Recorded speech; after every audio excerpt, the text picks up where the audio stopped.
welcome back to Eval's Trading Diary, and this week's setup is a bit different because I am moving out and everywhere around me there are boxes.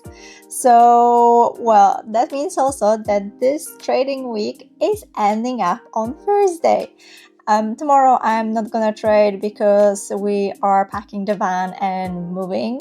So we only placed 3 trades this week, and as you already can see, all 3 trades were red. That doesn't sound so good, but the good thing is that my entries were really good.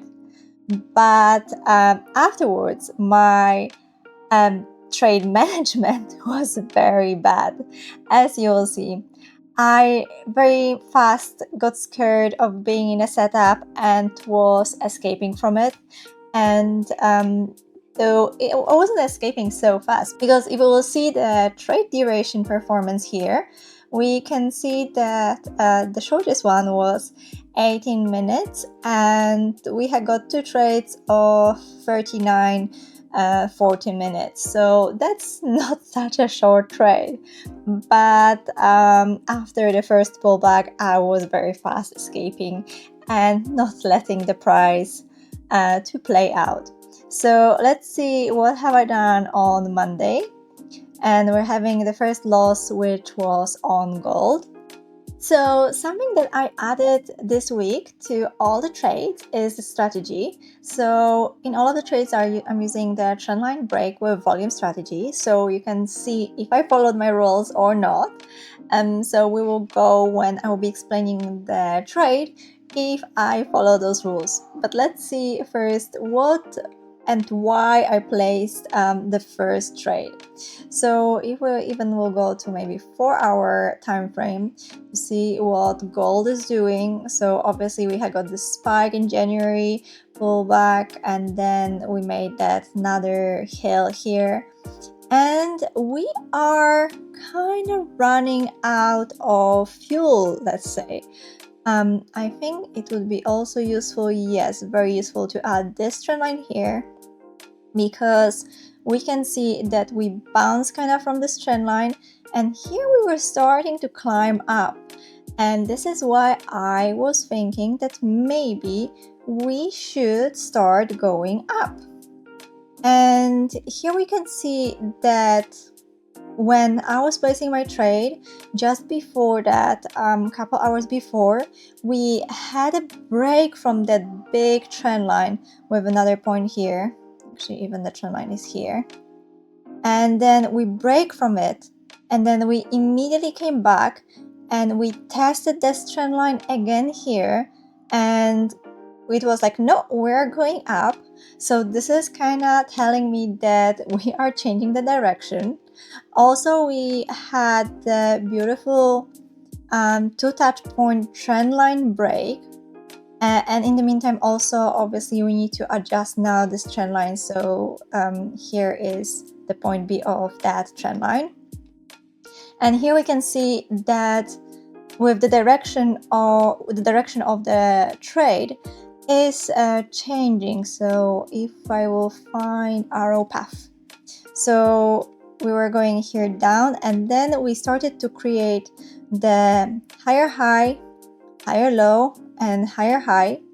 And I placed this trade because we broke from this trend line. So on 5 minute, the first point, on the 5 minute, the candle closed on the other side of the trend line, and the volume, so the third point, is bigger than the previous one, definitely. And the candle is very big and very pretty. The body is very big and the wicks are small. So that's why I entered maybe slightly like 30 seconds after that candle closed, and that's why the entry is slightly higher. But also what I was very happy about in this trade is that the candle closed above the previous pivot point. So we broke this structure and we are going up. However, unfortunately, it was not such a long-lived trade, and I closed my trade here. And it was because first I adjusted my trend line to this point, I let the price to do this pullback, and then the next candle, well, unfortunately, no, we are not going any more up. Not yet. And as you can see also in the criteria, I have got additional criteria for the entry. So one of them is if the trend line has a point A, so this first beginning point, at least 3 hours away from the current price, and we can see that this was like at 1 p.m. and that was at 6 a.m. So definitely we're having 3 hours here, so that's good. The second point was if we're going with the trend. Well, this is the point why that trade might have been a loser, because well, we were kind of in a downtrend. We were changing the direction here, but still the momentum here, I would say it was still to the downside. So unfortunately, that was probably the biggest mistake here. And the first point is if we're having a clear point B, and that is for the steeper trend line, the steeper safety line. So this is our original safety line, but then I would prefer to have got additional safety line which is steeper, but that one needs to have a clear point B. So it needs to have a proper pullback. So that's why that one here was a valid safety line, a steeper one, but I obviously had to adjust it here. And then unfortunately I was kicked out because we were not going any more higher. So that is actually very nice to have those steeper trend lines, because it's telling you also that we are having a momentum that is growing up. And the next trade was on Tuesday. Here we're having two strategies just because I started to add this strategy, so I still want to have got in reports the 2 touch point and 3 touch point trendline break strategies, just like for knowing which one is better. But definitely 2 touch point trendline break happens more often, so and actually it has got also bigger profits, so that's something that I'm going very often for. But let's see, here it was almost a perfect checklist. We checked almost all apart from steeper safety line. Here we didn't have it. And that trade actually reminds me that there was another trade on gold, because this one is on silver. I will also show you that I took on that account, that funded account that I'm trying to recover from. And this trade wasn't so great because the structure here wasn't so clean. So here we can see that we're trying to recover from that bottom, similar situation as previously from gold. So we're getting from the ups, we're creating the first bottom, or we're going up. No, we're doing another bottom, but you can see how many wicks here are at this level. Here is at support resistant level, and that's why I was thinking here about going long. But as we can see also here, we are pretty clear in a consolidation. It's funny how I'm seeing my own mistakes right now. But still, we were a bit in the uptrend.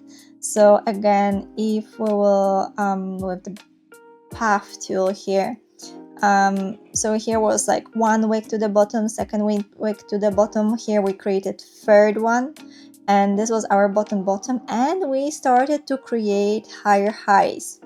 That's why I was thinking about going long, because even here those wicks are higher than that wick.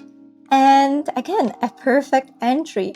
We're having a very long trend line here, a 2 touch point trend line break. The candle closed on the other side. The candle has a big body and really big volume here, so I entered. And well, very fast afterwards the price reversed, and honestly my stop loss should be probably here under that previous pivot point. But my mistake here was that I entered this trade without checking the risk management, and that level here was already $400 loss. And yeah, $400 is my maximum risk that I can take on a trade, so I got out here. Also, that pullback is enormous. So unfortunately I got kicked out here, and that caused that I was not able to catch any of that small move here. But as this trade is not so clean, I want to show you a cleaner version of it, but on the gold almost in the same time, just a couple minutes before. And here we're having a small win, and I escaped way too fast because it is that account that I'm trying to recover. So any small profit is great, but if the price is starting to reverse, I'm just taking the profits because I need to recover that account. But here the situation with gold, similar as with silver, we were creating the first bottom here. Then we tried to make another bottom here wick, and the price consolidated in that area on the 1 hour time frame, and we started to push forward like to the upside, maybe changing the direction finally, and this is why I was thinking of taking this trade. And here we have a clear consolidation here, and then afterwards we were starting to go to the upside. And here we can see that we got out of the consolidation, we kind of tested that area here, and then we crossed that trend line. And why this trend line is so thick? Because this one was a 3 touch point trend line break. So we had got the point A, the point B, and even the point C, and then the price crossed that trend line. That's why I was so in love with this setup, because as I'm saying, it's so clear. We not only like got out of that consolidation, retested that box kinda in that level here, maybe that week I should not even count, because here we're having, we can see a support resistant zone with the wicks here, a bit almost touched here, and we literally tested it from the other side. So we had got this steeper trend line here, and also if we'll look at the strategy, yes, we were having a beautiful cross of this trend line, with the big candle again, close on the other side, big body, bigger volume. We can see that the volume here was enormous actually. So I entered, and this is my funded account. So I was risking $160. I had, I think at that point, $220 only to spare kinda. So any move against me was literally heartbreaking. And here we can see that immediately the price reversed. It went, if we'll check here, I'm curious, we were $77 on the minus at some point, and that was heartbreaking for a moment.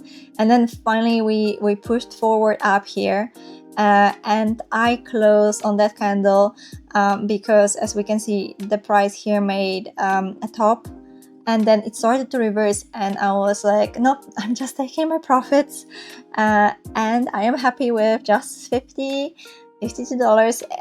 As I'm saying, I need to recover this account slowly. And to be honest, looking at the second pullback, though the move was still going up, the second pullback, I probably would put my stop loss around that wick under, but I'm not sure if I would give enough wiggle room that those wicks would not kick me out. However, we can see that also actually they bounce from this trend line, so that's also really, really nice. So maybe I would give enough wiggle room. However, I think I would not be able to hold through that pullback and probably just close on break even, especially with that funded account that I'm trying to recover. So that one was one of those trades which were so beautiful, but the management of the trade was so bad. And let's see the last trade. And today I was also so happy with how I saw the charts and how clear were the charts, especially on silver. On gold, they were not so clear. That's why I took the trade on silver, not on gold.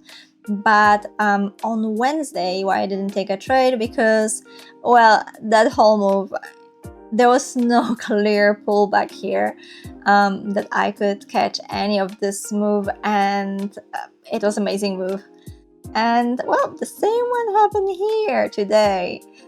So in between those two moves, we had a consolidation, and we can see already here with the path tool that the price at the beginning was trying to go lower and make some kind of a proper pullback for that big move.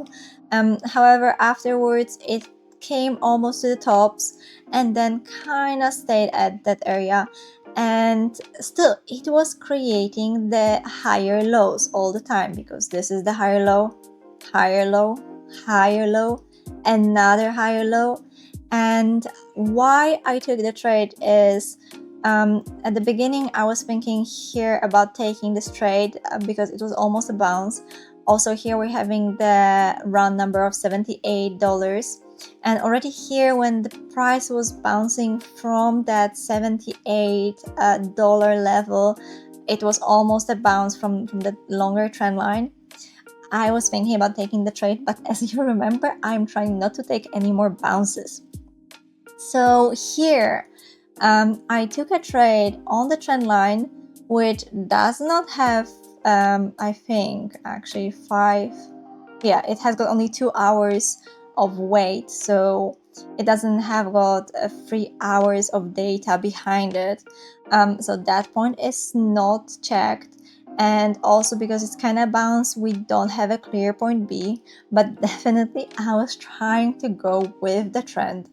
And here, well, I got scared.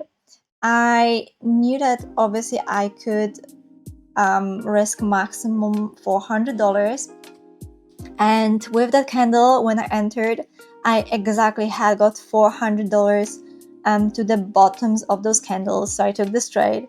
But then when the trade started to reverse, I started to feel a bit of tension, especially that those two candles were big and my trend line was here crossed. And this is a bad trade management, because instead of letting the price just play out, I moved my stop loss higher, and you can see that even this week it didn't kick me out. I just put my stop loss under that candle, and that candle kicked me out. So obviously I should have put it under that wick and just lose, what was that, $300, I think $60 instead of $260 or something like that, maybe even less. But I didn't let the trade play out, and this is on what I missed. I was expecting that the price will go to $80 on silver, but it went way higher to I think 82 and a half. Wow, that was an amazing move. So I am really proud of myself that I spotted that whole structure and I took this trade, but I am very not satisfied of how I was managing those trades this week. So for next week, my plan is to place the trades and literally close the laptop and only put maybe the alarms on some kind of certain levels. So obviously just before my stop loss, just to know that I was kicked out. And maybe on the first kind of like certain pivot points, for example, if we're going long to the upside, and then if the pivot point will be crossed, then and only then move my stop loss from the bottom where originally I would have my stop loss. Because I am not sure if it's the same for you, but for me, whenever I am looking for a trade, it's okay. My nervous system is okay. When I'm entering the trade, it's completely another story. And I am very often observing the trade and looking how the price is doing instead of just trusting myself. So that's why next week, closing the laptop, not looking at the screen, and just see if my strategy is really working, then next week should be profitable. But if it's not, then we'll have another talk. I hope you enjoyed today's video, and sorry for that a bit different layout, but I hope you still enjoyed, and see you next time. Bye!